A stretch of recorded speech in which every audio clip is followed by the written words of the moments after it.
अस्सलाम वालेकुम dear students, मैं हूं डॉक्टर आसिफ अली। आज हम लोग अपना फार्मास्यूटिक्स का नेक्स्ट लेक्चर डिस्कस करेंगे about new 2 definitions, ignition and fusion.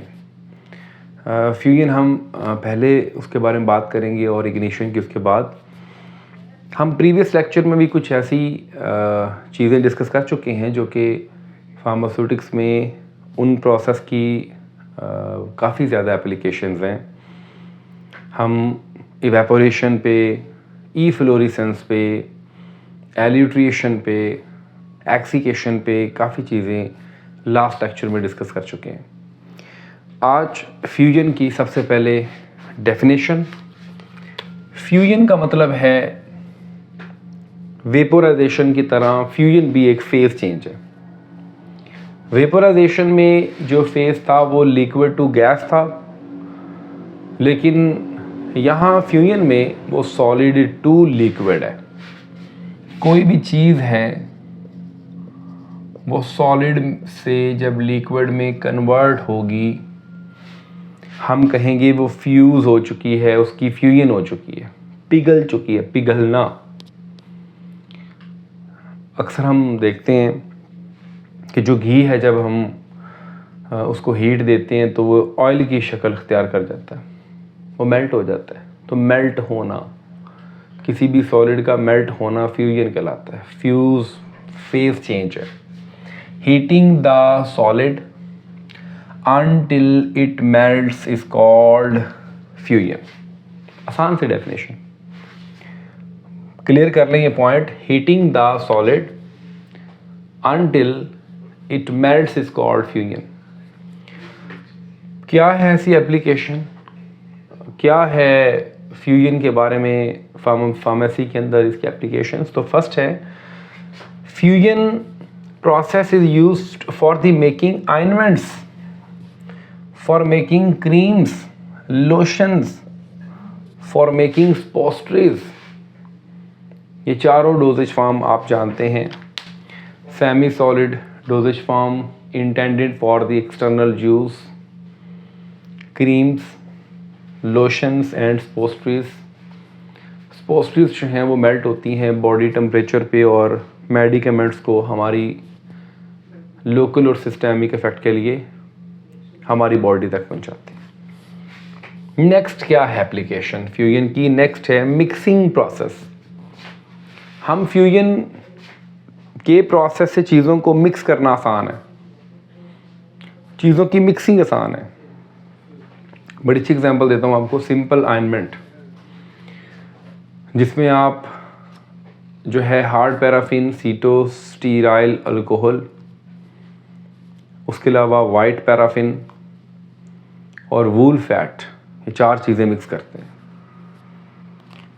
सबसे ज़्यादा वाइट पैराफिन की क्वांटिटी होती है 85% और 5% बाकी तीनों होती हैं। तो सबसे पहले हम हार्ड पैराफिन को मेल्ट करते हैं।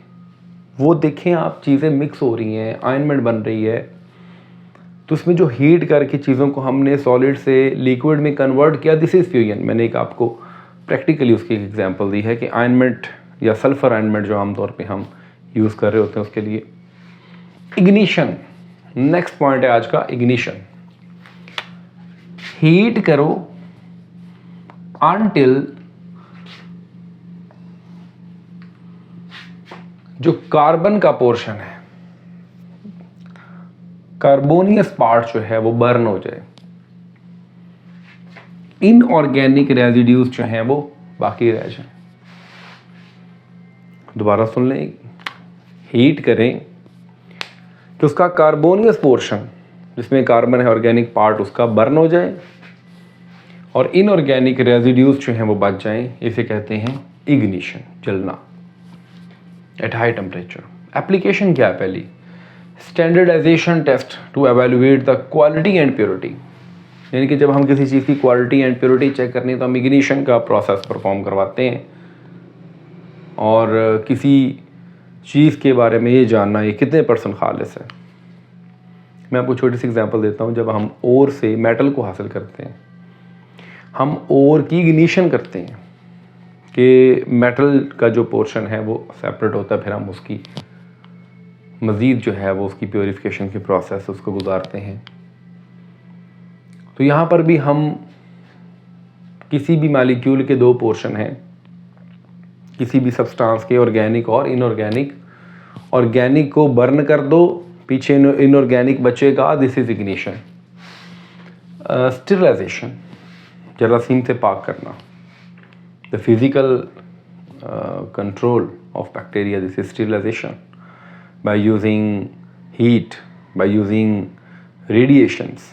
आप इसको चीज़ को स्टेरिलाइज करते हो, जैसे ऑटोक्लेविंग मशीन है, स्टेरिलाइजर्स होते हैं लैब के अंदर, उससे आप माइक्रोब्स को, बैक्टीरिया को, मुख्तलिफ जर्म्स को आप किल करते हैं और अपनी प्रोडक्ट को, अपनी चीज़ों को ठीक करते हैं, जरासीम से पाक करते हैं, बचा लेते हैं। और लास्ट पॉइंट है आज का, सेपरेशन ऑफ इनऑर्गेनिक सब्सटेंसेस। तो मैंने यहाँ पर भी यही बात की थी कि जब कार्बोनियस पोर्शन जब बर्न हो जाएगा तो पीछे क्या बचेगा, इनऑर्गेनिक पोर्शन। तो इनऑर्गेनिक पोर्शन को आपने सेपरेट कर लिया। This is the third application of ignition. तो आज के लेक्चर में हमने दो इंपॉर्टेंट पॉइंट्स पे बात की। एक हमने कहा फ्यूजन क्या है और एक हमने कहा इग्निशन क्या है। इंशाल्लाह नेक्स्ट लेक्चर्स में भी हम इस बारे में डिस्कस करते रहेंगे। अपना बहुत सा ख्याल रखिएगा। अल्लाह हाफ़िज़।